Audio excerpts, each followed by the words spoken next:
Why am I standing in gale force wind in probably one of the bleakest places in the country? Well, it's because today we are here to talk about the tragedy of the Northfleet.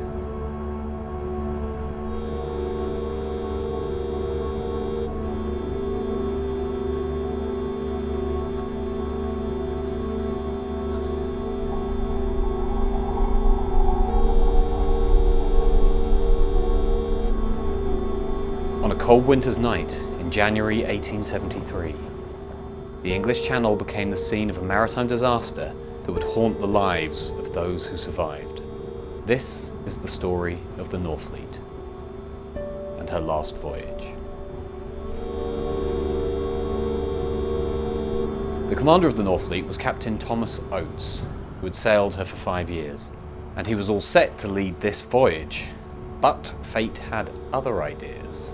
Not long before the voyage, he was subpoenaed and ordered to appear and testify in a criminal trial.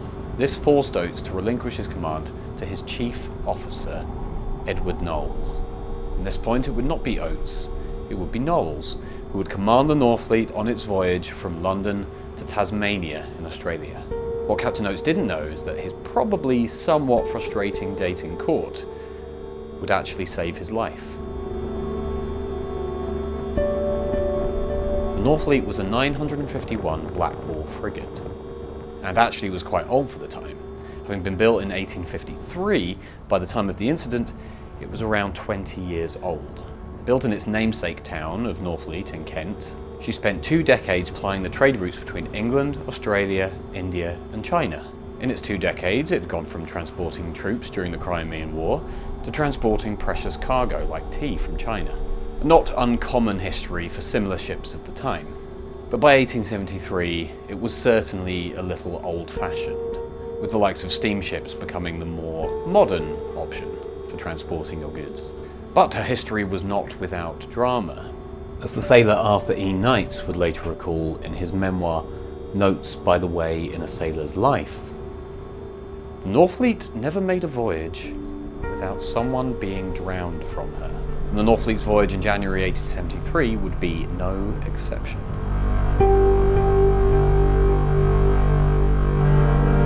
There's some people fishing down there, and credit to them, because I'm not a fan of fishing anyway, but you would not catch me sitting out here in this weather for that long. I'm going to try and get this wrapped up as quickly as I can because it is cold and wet. January 13th, 1873, the Northfleet set sail from London bound for Tasmania. On board were 379 souls, including families seeking a new life in Australia, labourers destined to build a railway in Tasmania. And for that reason it was also carrying the materials needed to build said railway, namely 340 tons of iron rails. Northfleet anchored at Gravesend before continuing its voyage, but as the Northfleet reached the English Channel, the weather began to turn foul. For this reason, the Northfleet was ordered to anchor off of Dungeness, some 2 to 3 miles offshore. And on the night of January the 22nd, the Northfleet was one of some 300 other vessels, all seeking shelter from the storm, anchored off the coast at Dungeness. Now, it's pretty nuts when you consider that this is what it's like here on what I'd actually call, quite a nice day. The sun's actually popped out and it's still really horribly windy and pretty cold, but you know what?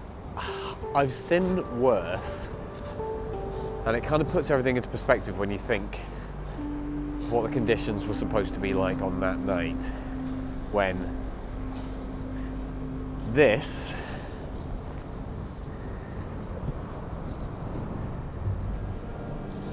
is a nice day in Dungeness.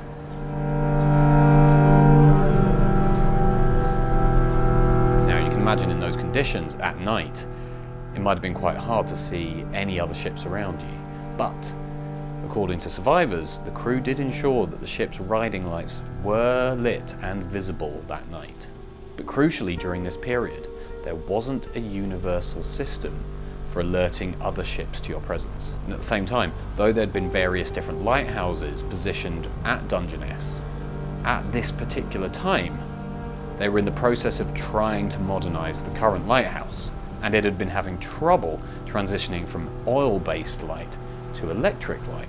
So there's a good chance it wasn't being particularly effective in January 1873.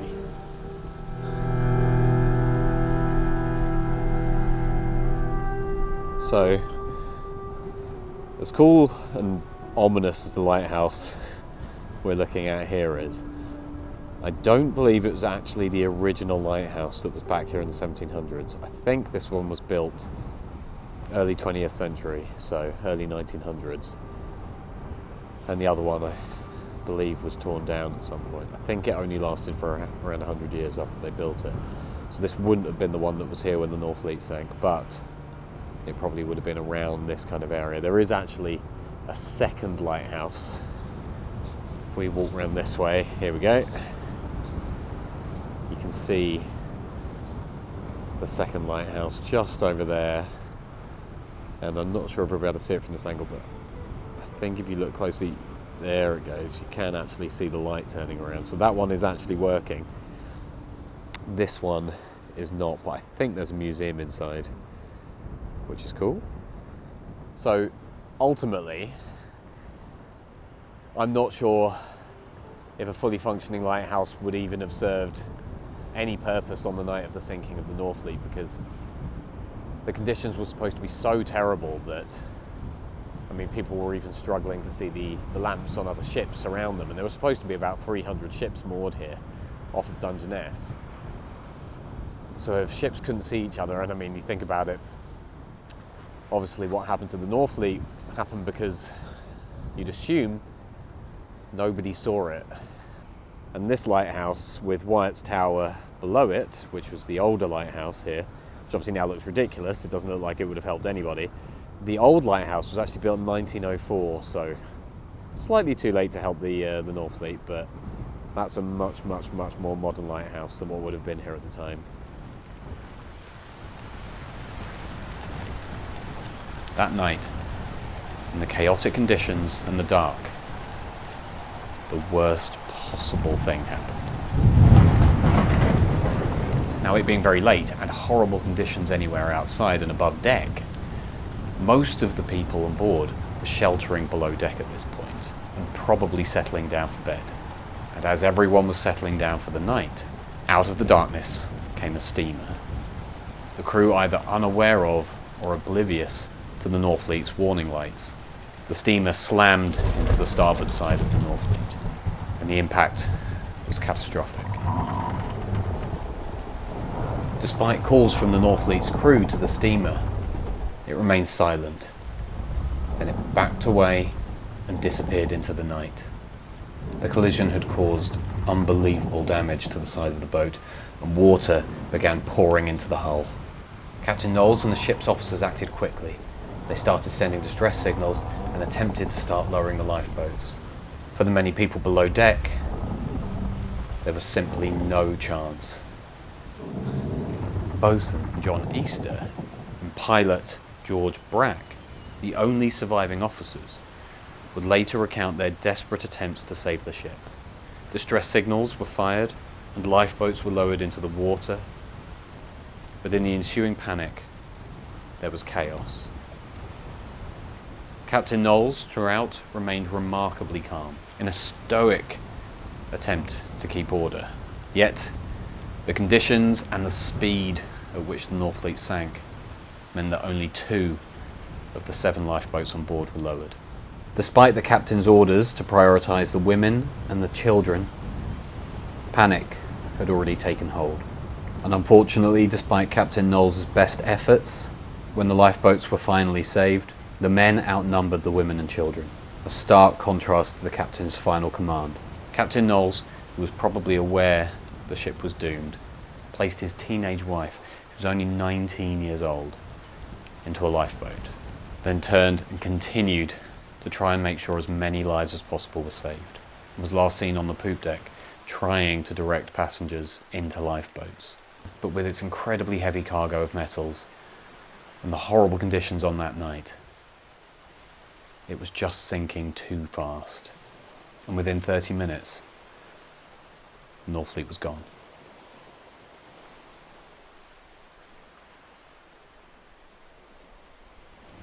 Now, I don't know if it's coming across on the audio, but the sound of the wind here is just insane.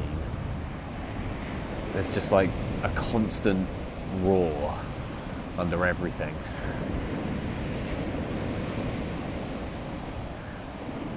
And these aren't particularly strong waves, I wouldn't say, but you can still feel the power behind them.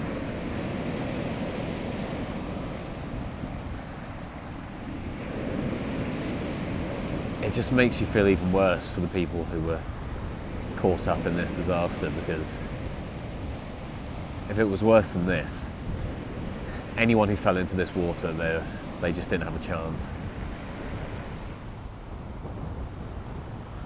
I think it's really important, if you can, to be able to get out to some of the places where some of these tragedies, some of these fascinating stories happened. Take this one, for example, just being here on what's actually turning into quite a nice day now, despite it still being incredibly windy. It just puts everything into perspective a little bit. It was all well and good sitting at home in front of a computer or in front of a book and reading about what happened here. But until you actually come here and you feel the wind, and you see the sea, you look at the bleak surroundings, it really, really serves to paint a picture. Even if the conditions aren't anywhere near what they were on that night, it helps you put yourself in their place.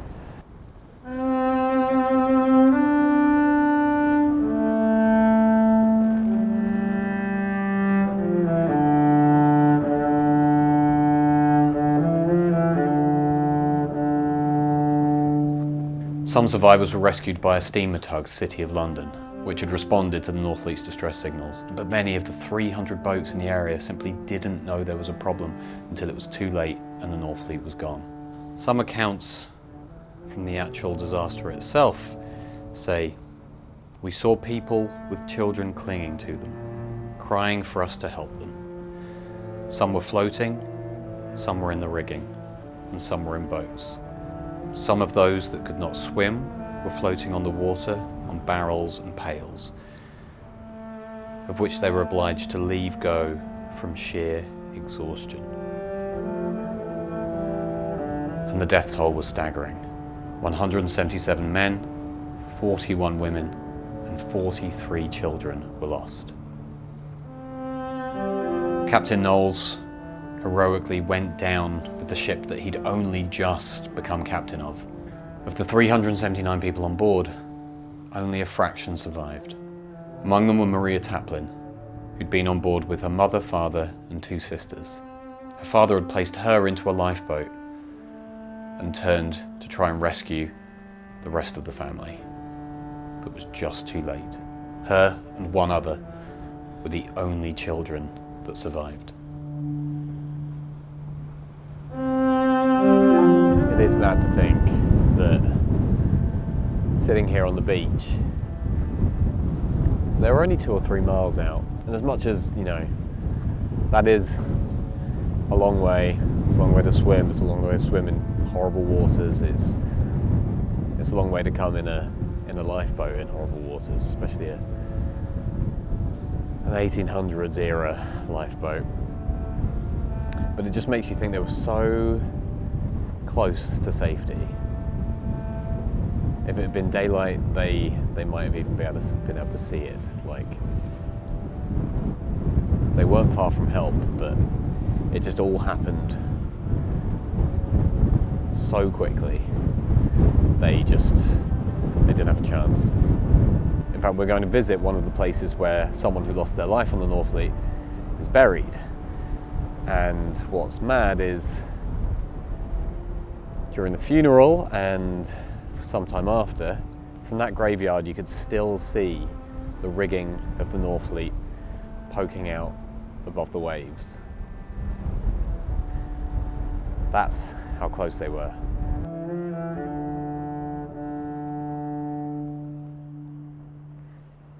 After Captain Knowles' heroics, he was hailed as a hero, and Queen Victoria herself actually contributed to a pension for his wife. Maria Taplin was actually taken under the care of Captain Knowles' wife until such time as she was able to reunite with her family in London.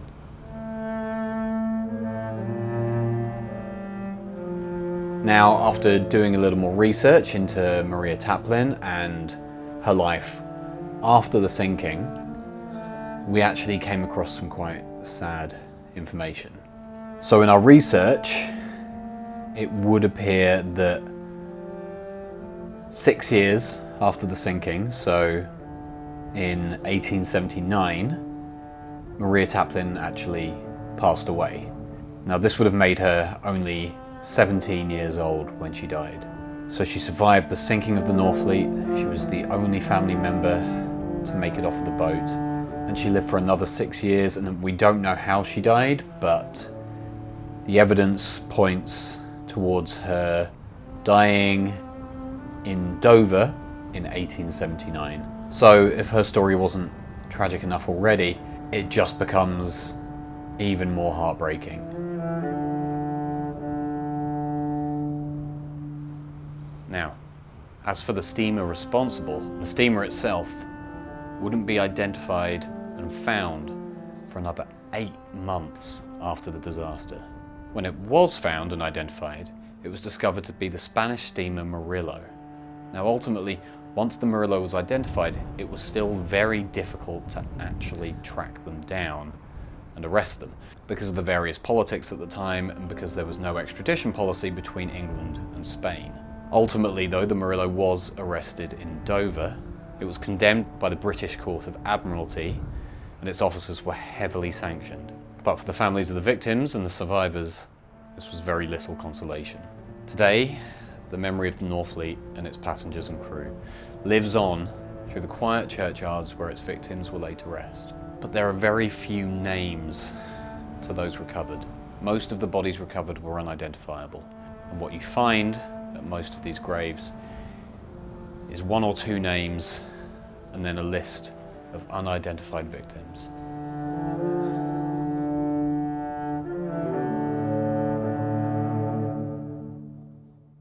So, first stop on our Northfleet Memorial search, and we are at the All Saints Church here in Lydd.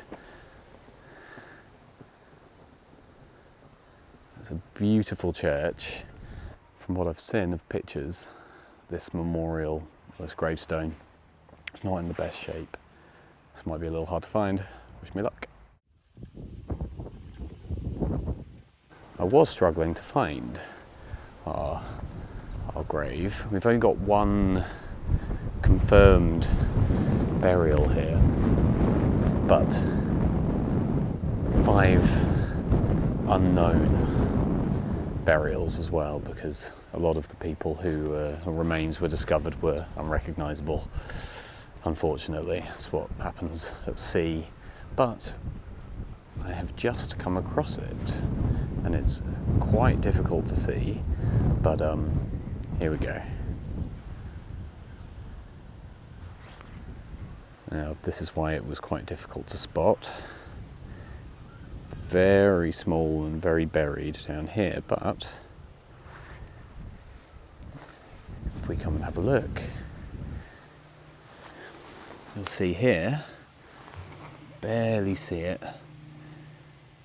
William Norman, and you can just about make out Northfleet underneath. And what it used to say was died age 20, 21, and that others were here buried as well.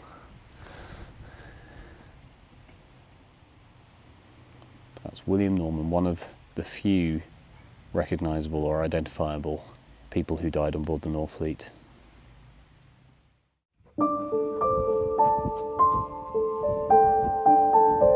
One silver lining from this is that it became international law that all ships needed to be identifiable. Distress signals were also standardised so that the same mistakes couldn't happen again.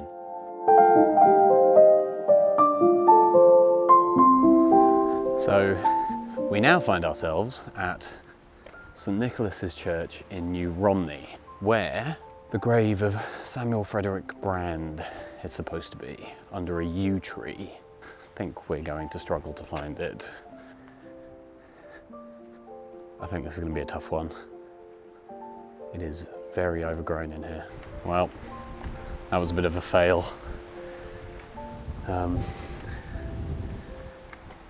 No yew tree, no grave. So, on to the next one.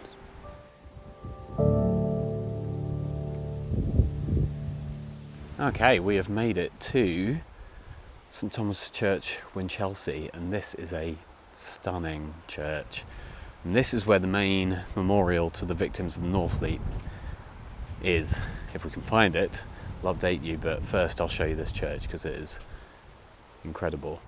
Now, who knows if that stunning, incredible looking blue clock is original. It was here back in the 1800s, but you never know, maybe.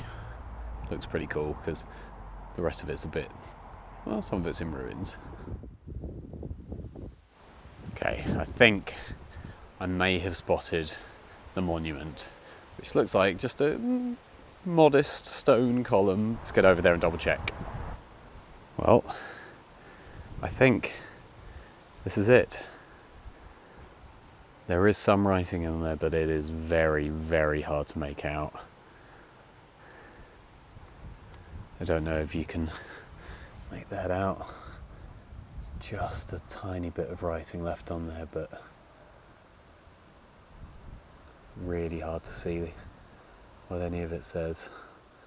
See if we can find any of the old information on what it actually says on there, but I think that's it. I actually found a copy of the engraving that was on this memorial, because it's so difficult to actually see here, but fortunately somebody was able to kind of discern what it said. It said, "To the memory of Henry Coventry, aged 18 years, also of a man, woman and female child, names unknown. 4 of the 287 passengers and crew of the Northfleet, who were drowned off Dungeness on the night of January 22nd, 1873. Just another example of how many people were buried, having never been identified. It's a modest memorial to one of the worst maritime disasters prior to, well, something like Titanic, really. Understated. So we are roughly a 42-minute drive away from Dungeness here, which feels like quite a long way away for the memorial to be, but actually, of the churches that we visited so far, this is the most impressive. And we are in Winchelsea here. We are high up on a hill,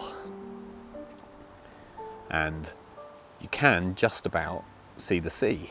And I'd imagine back in the 1870s, there's a good chance that with a few less houses here, you could probably have a really good view of the sea. So that's kind of nice. And just so you know I wasn't lying, there's the sea.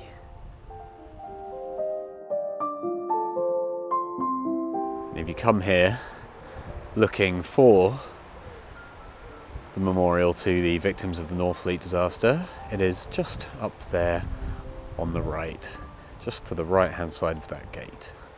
The disaster also inspired a haunting ballad, The Wreck of the Northfleet, which tells the story of that tragic night through the eyes of Maria Taplin.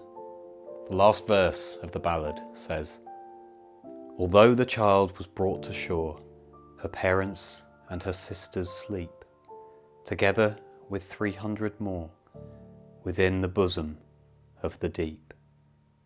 In years to come, long may that child his mercy and his goodness note, who heard her on that night so wild, cry, 'Father, put me in the boat.'" So this feels like as fitting place as any to end the video.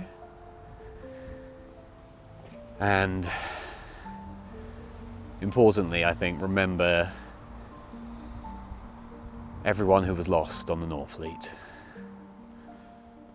A tragedy that shouldn't have happened, and even though it was a long, long time ago, I think it's still important to remember that real people with real families, fathers, mothers, brothers, sisters,